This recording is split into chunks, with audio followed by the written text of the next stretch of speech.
Hey guys, how's it going? Kripparrian here. So, thankfully for me, Blizzard did actually go through with the arena rankings. I assume they're going to do this once a month, as it is structured and formatted the same way as the top legend ranks. And they did so for Arena. They had the leaderboards. I posted them below so you guys can check the first issue. These have to do with games played in Arena between the start and end of January of 2017. It only includes players who completed 30 Arena runs at a minimum, and the results are pretty surprising in some cases. This is the top 20. They do have the top 100. It's just kind of hard to format it on the screen. And look at that. Number 1. Who would have thought? Not me, actually. I never assume I'm going to win these. I think because I'm streaming, because people are watching me, because people save their decks, because people snipe me, because of all the considerable disadvantages, and, I do have confidence in my play, but, I know I am making mistakes all the time. And still, there we are. So, yeah, it does seem like I'm a pretty good arena player. And it does seem like everyone else is also making mistakes, I guess. Arena is just a tough place to really play super well. I wanted to go over some of these stats, the other regions, and kind of what we can gather from them. And then I wanted to give you guys some of the things I've changed up and done a little bit differently recently, as well as some general arena tips. Mostly I want to talk about a lot of the fairly controversial stuff that I do in terms of arena strategy. And while, I can't verify and say 100% it's how you should be playing, it does seem to have more merit because it seems like the results are there from me playing a certain way. So that's the top 20. I want to show you guys the bottom 20. The bottom 20 of the Arena USA, Americas region, top 100 of January. At the very bottom, 6.46. So the 100th player on this list has like a mid-6 average. And Blizzard has released arena stats in the past. I was actually, among the best ones in that one as well. I was very happy to make it twice now. I don't think I'll make it on the next one because the start of my February arena runs has been a complete disaster. It's almost impossible to recover from them, but 6.5 is really easy to achieve. My lifetime average is about 7.3, 7.4. So, I can probably get there if I normalize my RNG, but who knows? It's Hearthstone, right? So what it does mean is that this, along with the other stats that I've seen, people grossly overrate their performance in Arena. You see all the time on Reddit, 9-win average, 8.5-win average. No, these people don't exist. They're absolutely full of crap. Yes, these lists only have people that complete at least 30 runs, which is actually quite a bit. That is one arena run a day. That's quite a bit for some people, and some people who definitely could have made these lists and maybe only had 20 or so games would have showed up, right? Yeah. But, there aren't that many people with, 8 average wins or whatever these people really talk about. I've been very realistic with my arena performance, and it seems that it is about as well as you can do. Most people who really talk up their arena stats are doing just that. The reality is that having like a 6-win average is really good. Having a 6.5-win average is really top tier. And having like a 7-win average is, actually insane.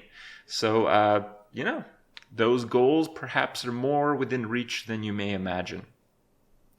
Moving over to Europe, this is the top 20 in Europe. We see 12 wins coming in with 9.32 average, which is insanely high.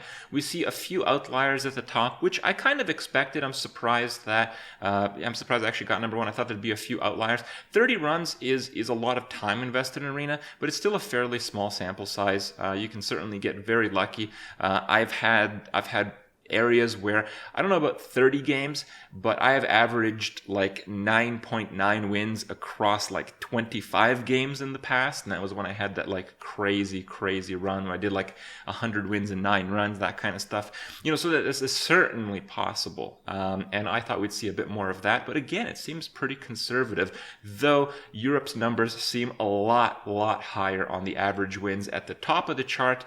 And it's pretty interesting. The 12 wins, he also primarily plays NA from the total of games played. He's on the NA list, but he's 48th. So, yeah, that's an interesting one. Again, variance can be very big.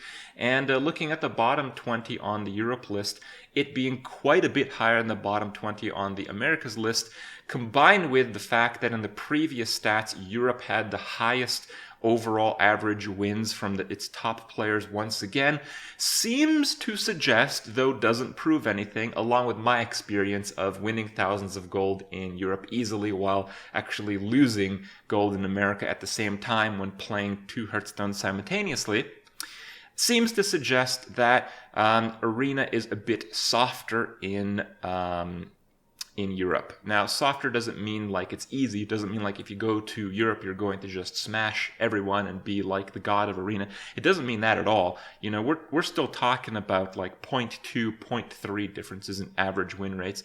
But it does suggest that likely from the stats that we've had in this batch and the batch we've had histories in the past, that the regions are a bit defined. So it seems like there's maybe a higher number of newer players or a higher number of people experimenting and trying new things, thus affecting their win rate negatively, and people who take Arena seriously affecting their win rate positively. Seems like there's more of those people in Europe. Seems like there's fewer of those people in America. And in the previous stats, not on this stat block, we saw that the Asia region had like the most cutthroat Arena competition. They had the lowest people, the lowest averages from its top players, which again seems to suggest that it's pretty cutthroat over there. And there was actually, I think, about a dozen or so people from a Chinese group who were playing on the North America region to try to hit up some of those top spots. And they hit the top spots, really all the way through. They were really, really competitive in this month. So again, it seems to suggest like, those numbers being way higher than they were in their own region, it seems to suggest that the hierarchy of how easy Arena is the Asia region seems to be the most difficult to do well, followed by the North America, and the easiest one being Europe. But again, the averages are fairly small, and they would really only, at least in my opinion, affect players who are taking Arena very, very seriously.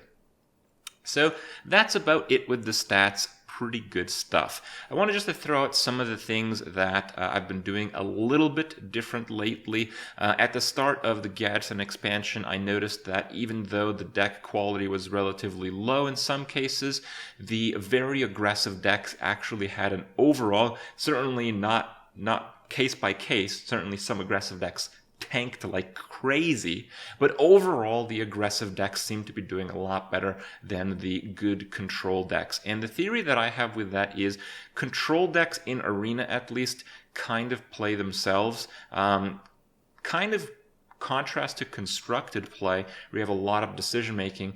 In Arena, if you have a really good control deck, you kind of just automatically beat all these slightly less good control decks. So you get a lot of free wins. And, that's really good if you have the best control deck.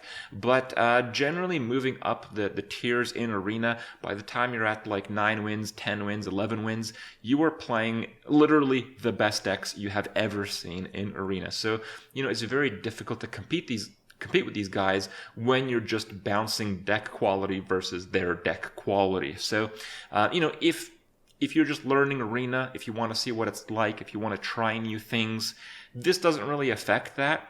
But if you really want to push your win rate numbers above the norm, you kind of have to play aggressive decks more than everybody else, because with aggressive decks in Arena, you can really leverage and use skill to kind of push your early game advantage. And you generally do that by understanding the odds and the potential answers and how likely they are to punish you. So a lot of the time, I get a lot of criticism for playing into cards like Blizzard. Yes, I think it's actually correct to play into Blizzard 100% of the time on turn 6. Now, after that, maybe you can choose to play around it if, you're in lose versus win situation. But beating Flamestrike is certainly how you beat a lot of the high win mages. And Blizzard being, like, I think that the chance you get blizzarded in an arena deck is like 1 in 10 decks.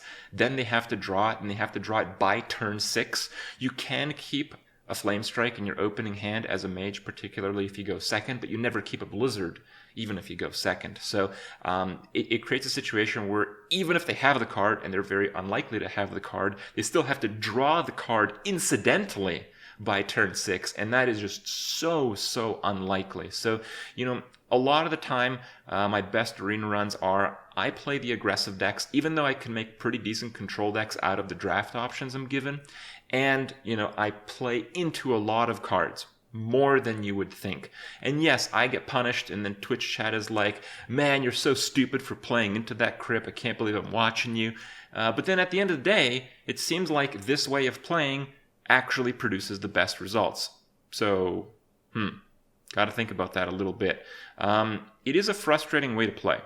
I'll say that. Arena certainly has gotten a lot better since the last expansion, but is still filled with frustrations. You can be playing a player who is absolutely crap at the game, but if you're playing an aggressive deck and you have some of these hard disadvantages against you, you really just lose. But if you want to do really well in Arena, you just have to play that way. You kind of have to play the aggressive decks so you can leverage your ability to play the game above the norm. And if you do that, you are, amazingly crushed by them having unusual answers on curve, and you really get screwed by the going first versus going second. I did a video just yesterday about this, and yes, it's a pretty big deal. It affects, like a 10 to 15% difference in win rate, which can be a lot. If your average win rate is like 75%, you're looking at like 70% win rate going second versus like 83% win rate going first, which is actually roughly my stats, by the way. And yeah, it's mental. It really gets stretched out to an insane degree, particularly when you're playing aggressive decks. If you're playing a control deck and you're going second, it's really not that big of a deal. It's more important that you have like those super powerful answers. And yeah, it can happen, couldn't happen. Going second actually increases the odds that you get these very powerful answers. So it kind of evens out a little bit. But if you're playing an aggressive deck, being aggressive while starting second, it's not impossible, but it is so difficult, particularly if your opponent starts the game with a 1-drop. You really just get screwed out. So, yeah, you got to play that way, but then it's really frustrating when you have to play aggressive decks and the issues in Arena kind of hurt you more than average for playing a particular way, which is the best way to play. It hurts you more than average to play into answers, and then your opponent crushes you despite playing badly or whatever, just because they have that one card in the particular instance that they need it. So basically what I'm saying is it's really cool that Arena works out. There's a lot of variety in Arena, but at the same time, optimal play in Arena is often just so damn soul-crushing. And that is why you see me like so salty and stuff all the time. The results are there, but the experience is certainly inconsistent. So keep that in mind. If you do want to do well in Arena, I encourage you guys to take my advice.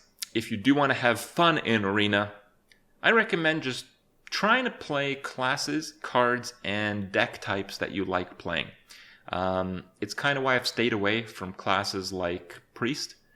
Priest, I think, is considered top 1 to top 2 classes in Arena right now. But I know playing Priest, I'm going to have to play a control deck the vast majority of the time. If I'm playing a control deck, I'm just going to be matched up against other control decks. And it's just not really my thing.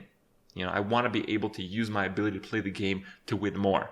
And yeah, that has disadvantages at times. Oh well. Overall, very happy with my results. I know some of you guys are very happy to see me succeed, and I know some of you guys kind of hate that aspect. So, yeah, a bit divided on that one, but still.